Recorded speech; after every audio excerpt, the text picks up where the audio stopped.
variadas, pero todas están encaminadas como a conocer su visión acerca de la ciudad. Súper. ¿Cómo quieren que empecemos? ¿Ya está grabando? Sí. Pues para comenzar, podría comentarme de pronto, desde su perspectiva, quién es Alex Bernal. Bueno, muy bien. Yo soy un abogado de formación, o sea, fui abogado litigante por 25 años, estudié en el Externado de Colombia y también estudié en el Liceo Francés, y eso, digamos, para mí ha sido fundamental porque, digamos, la educación francesa es una educación muy crítica, o sea, en todo el proceso, digamos, de tesis y antítesis es un tema permanente, ¿sí? Entonces, después de ser abogado por 25 años, me retiré de mi oficio de abogado y quise escribir un libro, quise contarle a la gente lo que yo había visto en 25 años de ejercicio profesional. Entonces escribí un libro que se llama Cómo funcionan las cosas. Ese libro es como una catarsis, digamos, yo en ese libro no hablo mal de nadie, porque hay cosas que me parecen inútiles. Pero me siento a describir el poder, la justicia, los grupos económicos, en las campañas electorales. Hablo de un par de personajes que, digamos, representativos de la realidad política. Hablo del machismo. Y, digamos, finalmente es un diálogo que hago con Ángel Becasino, que es mi coautor. O sea, él me pregunta a mí, Alex, ¿cómo funciona la corrupción? Entonces yo le digo, mire, la corrupción tiene dos aspectos. Un tema puramente político o un tema práctico. A usted le ofrecen o un favor o le ofrecen billete, ¿sí? Entonces ese primer libro, que se llama Cómo funcionan las cosas, me llevó a mí a una reflexión de por qué las cosas funcionaban así. Entonces me adentré en una investigación que demoró como 5 años sobre algo que con el tiempo llamaría yo los fenómenos de la guerra en Colombia.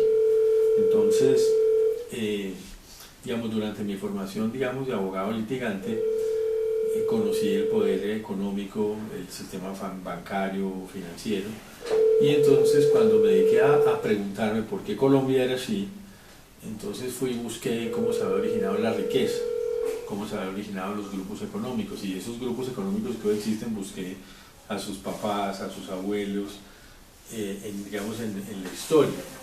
Y obviamente me encuentro con todo el tema del conflicto y eso que llaman, digamos, el conflicto a partir de los años 50, yo pienso muy diferente. Yo pienso que el conflicto lleva 500 años. Solo para mencionar los últimos 100 años, yo hice un inventario de las muertes violentas registradas en los medios de comunicación y me da desde 1899 al año 2012 me da 1.032.000 muertos registrados en los medios de comunicación. Entonces, me empiezo a estudiar, digamos, la riqueza, el petróleo, el carbón, el oro, las esmeraldas, digamos, todo el proceso, digamos, de la marihuana, de la coca, de la amapola, etc.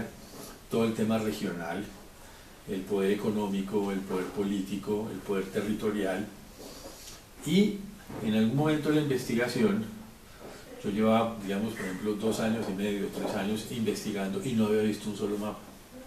Cuando de pronto descubro un autor inglés que me habla de los mapas, yo digo, pero ¿cómo puede ser que yo llevo 2 años y medio, 3, investigando sobre esto y no he visto un solo mapa?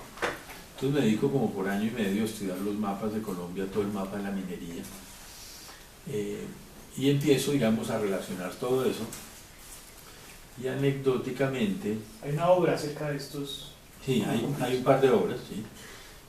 Y anecdóticamente, un día es tan complejo todo que yo empiezo a dibujar, digamos, en la oficina que tenía, y empiezo a dibujar en una esquina y luego sigo, y cuando acaba el tiempo, después de 3 años, la oficina está completamente pintada, ¿sí? Y bueno, digamos, en ese escenario empiezo a concluir cosas, ¿sí? Digamos, yo hice también algo que fue lo siguiente. Yo me dediqué a estudiar a los historiadores y a los investigadores. No importaba si las personas eran de izquierda o derecha, o eran colombianos o extranjeros. Empecé como a tratar de buscar los temas vertebrales de ellos y a tratar de unir como esas conclusiones, ¿sí? Entonces,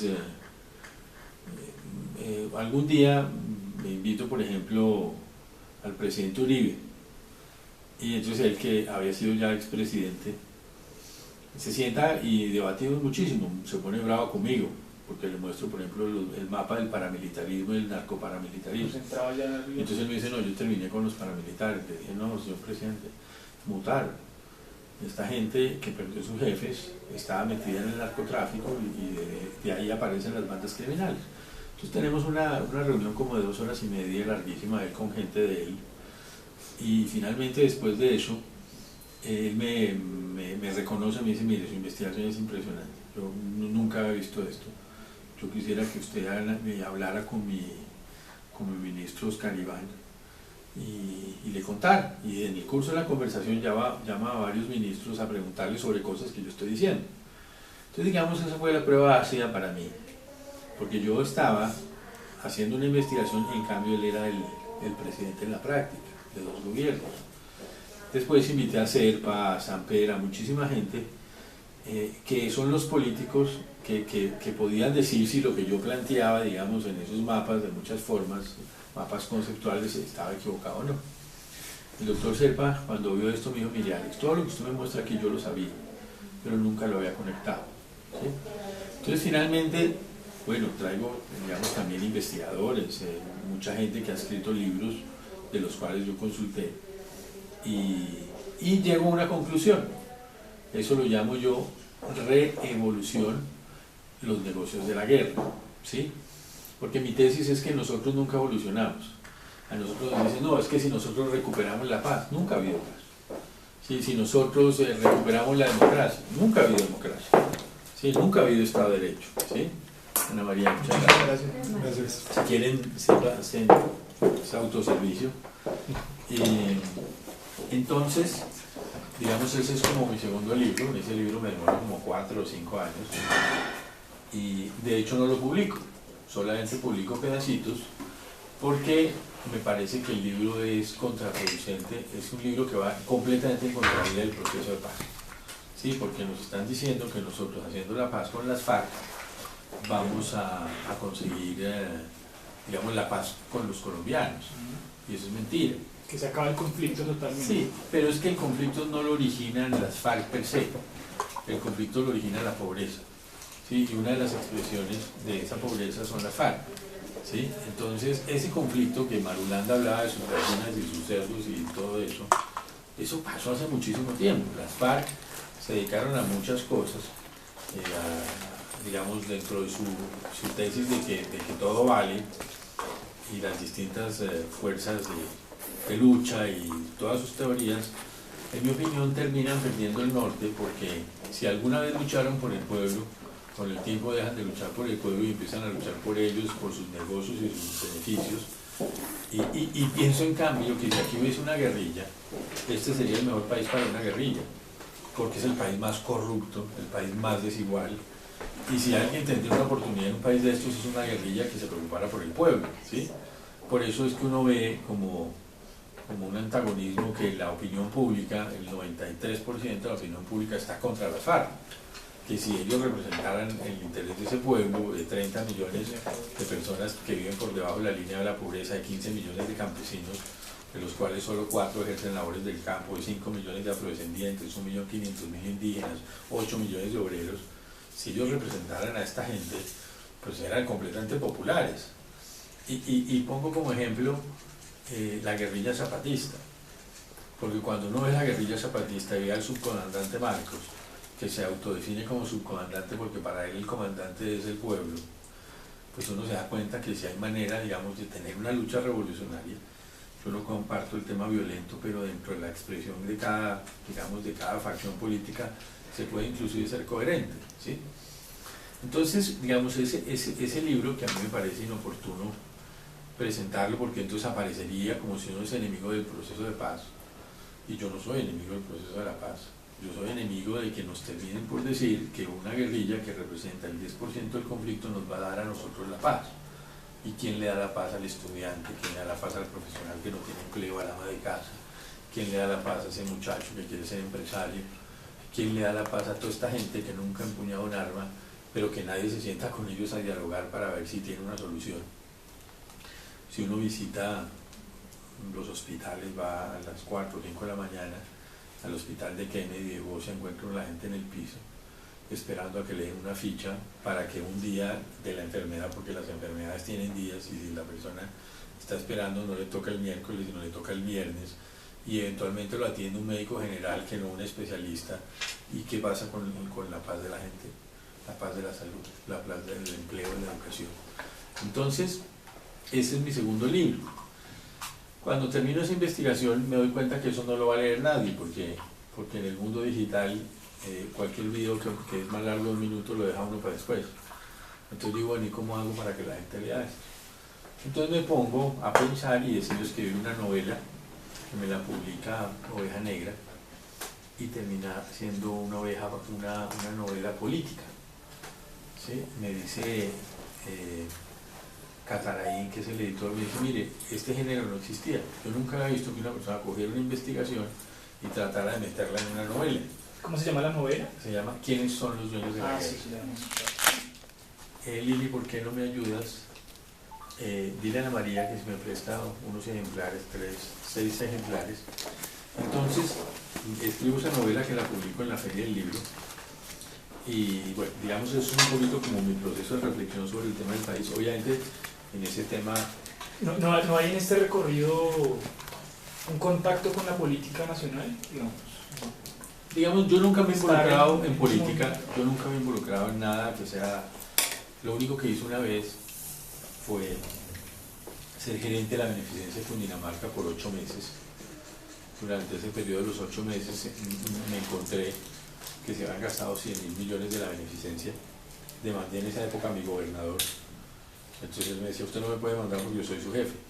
Yo le decía, yo lo tengo que mandar porque ustedes se gastaron una plata que no era de ustedes. Finalmente yo logré que me pagaran, y todos los edificios de la gobernación, todos los parqueaderos, los locales comerciales se los tuvieron que devolver a la beneficencia, y le pagan arriendo a la beneficencia desde hace, no sé, 20 años, y de eso vive, ¿sí? Entonces es como lo único que yo he hecho en política, y bueno, digamos, es un poco mi percepción. En alguna parte de mi ejercicio profesional yo conocí a Gustavo Petro por un debate en el Congreso sobre un tema de posición dominante. Entonces, bueno, lo conocí, me hice amigo de él. ¿Y en el externado nunca se vieron? No, estuvimos como en la misma época, pero la gente de economía y la gente de derecho como que no se juntan. Y yo lo conocí, me pareció una persona muy valiente, y digamos, bueno, nos hicimos amigos, y en distintos momentos reflexionamos sobre el tema del país. Yo creo que él tiene una mirada de izquierda. Yo creo que yo no tengo una mirada de izquierda, porque me parece que la izquierda ha fracasado, digamos, en el mundo. O sea, la Unión Soviética, todo el tema del socialismo, la propia Europa está hoy en día quebrada por el tema del asistencialismo. Entonces, yo no me considero de izquierda, sino me considero popular. Yo creo que Bogotá no es de izquierda, Bogotá es popular, porque la gente en Bogotá es muy necesitada, la gente no tiene muchos recursos, y entonces uno no puede decir que porque una persona no tiene recursos eso lo convierte en una persona de ideología de izquierda. Creo que eso es equivocadísimo, ¿sí? Porque yo siempre le pregunto a alguien, y ¿tienes las llaves? Están encima de la mesita donde yo estaba en el sofá. Yo le pregunto a alguien, ¿y usted quiere un televisor de 56 pulgadas? Y no he encontrado una persona que me diga que no. Si todo el mundo quiere un televisor de 56 pulgadas, a veces hay una gente muy poquita que es la más inteligente, que no tiene televisión en el cuarto, o que no, o sea, que realmente sabe que hay cosas que están mal, pero esas es el 0.00001%, o gente que no tiene celulares, que conozco, ¿sí? Pero la mayoría de la gente quiere tener un televisor, la mayoría de la gente quiere una finca, la mayoría de la gente quiere un carro, la mayoría de la gente quiere un aparato, un dispositivo inteligente, ¿sí? Entonces uno tendría que decir, no, pero es que eso son cosas del capitalismo, del consumismo, y resulta que eso es la modernidad, ¿sí? Porque la conectividad, todo eso tiene que ver con lo que pasa, digamos, en todos los lugares del mundo. Y el crecimiento de Internet, en el caso de Colombia y en Bogotá, se da más en los estratos 1, 2 y 3 que en los estratos altos, ¿sí? La penetración de Colombia es como la cuarta en América Latina, ¿sí? Y la penetración, digamos, en países como Venezuela del Twitter, pues es la más alta, ¿sí? ¿Por qué? Porque la gente tiene necesidad de comunicarse. y eso es modernidad, ¿sí? Eso no tiene nada que ver con la ideología, ¿sí? Entonces, yo llegaba a la conclusión, y en eso me ayudó la doctora Gloria Gaitán, la hija del doctor Jorge Eliezer Gaitán, que me regaña mucho, pues me enseña mucho, porque ella tiene en su ADN la política, ¿sí? Ella llegó a la conclusión de que yo soy ecléctico, y yo llegué a la conclusión que lo que debemos ser es eclécticos, y voy a explicar por qué. Por ejemplo, en el tema de seguridad, el caos de la seguridad en Bogotá es que hay una complicidad entre las autoridades de todo orden, autoridades regionales, locales, autoridades de policía y los bandidos. El terreno es de los bandidos, del microtráfico, de los ganchos, de las pandillas. Entonces la pregunta es, ¿qué posición asume uno ahí? Yo creo que tiene que ser una posición de fuerza, tiene que ser una posición de autoridad, tiene que tener tecnología, porque pienso que hay que meterle cámaras a todo el mundo para que todo quede registrado. Entonces uno no puede decir que eso es un planteamiento de izquierda, porque termina uno pareciéndose más a Pachito Santos y al presidente Uribe con una postura de esas, ¿sí? Pero la pregunta es, ¿cuál es la postura que necesitamos? ¿Ser débiles como somos, que no podemos hacer nada contra las autoridades o contra la policía? Yo pienso que en los temas, por ejemplo, de los habitantes de la calle, dicen que hay 12.000, yo creo que hay más, yo creo que hay más de 20.000, ¿sí? Entonces, la pregunta es, uno en el tema de los habitantes de la calle, ¿qué posición tiene que asumir? Yo pienso que hay que ayudarles, hay que sacarlos adelante, hay que sacar adelante a sus familias, hay que darles no solamente hogar, sino hay que darles trabajo. Entonces eso lo lleva a tener una postura, en mi opinión, como si fuera una postura de izquierda, una postura asistencialista, ¿sí? Otra gente dice, no, pero es que no se les puede dar todo. Entonces yo pienso que sí hay que darles todo, porque esa sociedad es la que los ha llevado a eso, ¿sí? Entonces, yo creo que en unos temas tenemos que ser de izquierda, o muy sociales o muy populares, en otros temas tenemos que ser de centro-derecha, por ejemplo en el tema económico. Todos los problemas de Bogotá requieren plata, la pregunta es de dónde vamos a sacar la plata. Tapar los huecos de Bogotá vale 11 billones y el presupuesto vale 17 billones, que le vamos a quitar el dinero a la educación, a la salud, ¿a qué? Entonces tenemos que sentarnos con la gente privada y decir, bueno, tapen ustedes los huecos, y yo les doy permiso a ustedes para que pongan un par de pisos más o puedan construir más, pero tenemos que lograr conseguir esos 11 billones, ¿sí? Entonces, pienso que dependiendo de los temas, las posturas tendrán que ser o de izquierda, o de derecha, o de centro, etc. Entonces, cuando conocí, digamos, al alcalde, pues, digamos, yo le reconozco a él dos temas que me parece que son los más importantes de su política, que además comparto completamente, que es el tema humano. Yo creo que Petro plantea un tema que no se había planteado antes en la política bogotana y colombiana, es que es más importante la gente que el concreto, que el cemento, que los contratos, que los grupos de interés, y me parece que eso es fundamental, porque si yo tengo 100 pesos, yo tengo que decidir a quién se los gasto. Y me parece que Petro se los gasta en la gente pobre, y eso me parece correcto. No me parece perfecto porque además de gastarse los 100 pesos ahí tiene que lograr cómo conseguirse otros 100 pesos para construir las autopistas, los viaductos, los puentes, los deprimidos, los hospitales, todo eso que se necesita, porque finalmente los recursos son limitados, ¿sí? Entonces ese tema me parece que es fundamental y lo comparto. Y el segundo tema que me parece que tiene toda la razón, me parece que inclusive se adelanta al tema del cambio climático, es lo que se conoce como la gobernanza del agua. Eso creo que viene de una decisión del año 2012 de Naciones Unidas, que Petro la entiende muy bien y entiende su importancia, y él plantea el tema del agua, de la gobernanza del agua. ¿Eso qué significa? Que la sociedad toda se debe ordenar en torno al agua, y pienso que eso es lo que tenemos que hacer, particularmente con el tema del cambio climático, porque en 20 años podemos tener escasez de agua y podemos tener escasez de alimentos. Es decir, si nosotros no cambiamos nuestra manera depredadora de vivir, vamos a estar en problemas. Entonces, digamos, en ese sentido, me intereso mucho por el tema de Bogotá, y apenas él empieza el gobierno, pues yo le opino sobre cosas y trato de ayudarle, pero finalmente no lo logro, porque pienso que Petro se mete en el tema de la alcaldía como si se metiera en el tema del debate político. Y entonces empieza a pelear con los de las basuras, en mi opinión con razón, empieza a pelear con el Consejo de Bogotá, en mi opinión con razón, pero termina peleando con todos, y finalmente la ejecución de lo que necesita la ciudad de muchas formas se termina no dando. Por ejemplo, él plantea su POT, yo creo que su POT es espectacular. Eso que él plantea un tema de ordenamiento territorial que implica la inclusión, que implica la no discriminación, que implica adecuarse al cambio climático, todo lo que realmente teníamos que hacer, pero finalmente como termina peleando, el Consejo termina enfrentándolo y el Consejo de Estado, que es funcional, digamos, a esos poderes dominantes, termina suspendiendo el poder y quedamos, digamos, fregados todos. Entonces me parece que él en eso no fue muy estratégico porque se puso a pelear y esas peleas llevaron a que muchas cosas que eran importantes no se pudieran hacer, ¿sí? Eso no le quita, en mi opinión, digamos, su importancia política, ¿sí? Yo he dicho que Petro es un dado y que dependiendo del lado que uno lo mire, es una cosa o la otra. Petro a nivel internacional es importantísimo. Tiene premios, varios premios. Claro, y no solamente premiados, sino el Papa lo invita en las organizaciones de las ciudades más importantes, de los ONGs que están dedicadas al cambio climático. O sea, Petro es una figura internacional, ¿sí?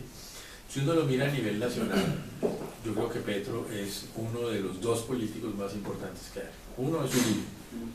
Uribe representa una casta, representa una manera de pensar, una manera terrateniente, digamos, es una concepción de mucho del poder económico, del poder de terratenientes, del poder político, y tiene 7 millones de votos, ¿sí? Y el otro es Petro. Petro es el único hombre que realmente está en la oposición, ¿sí? Mi tesis es que ninguno de esos dos modelos son los que necesitamos. ¿Muy extremos? Sí, yo pienso que tampoco lo es el del presidente Santos, porque Santos llega ahí por Uribe, si Uribe no lo apoya nunca hubiera sido presidente. Entonces yo creo que él no representa a nadie, él representa esa clase política que llegó ahí, pero una vez él salga, él no representa una fuerza política, ¿sí?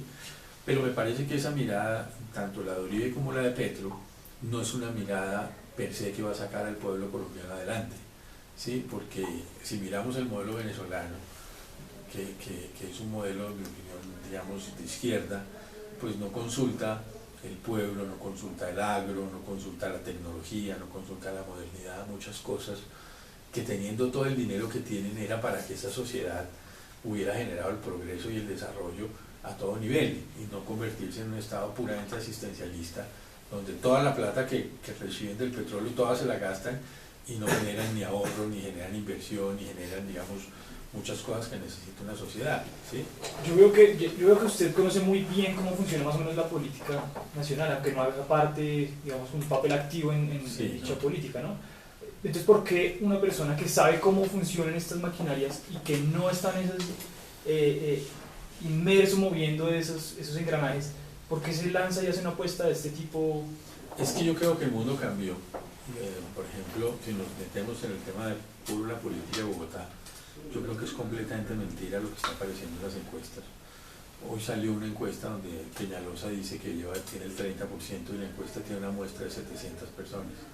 En Bogotá hay 9 millones de personas, 5.500.000 pueden votar y votan 2.500.000.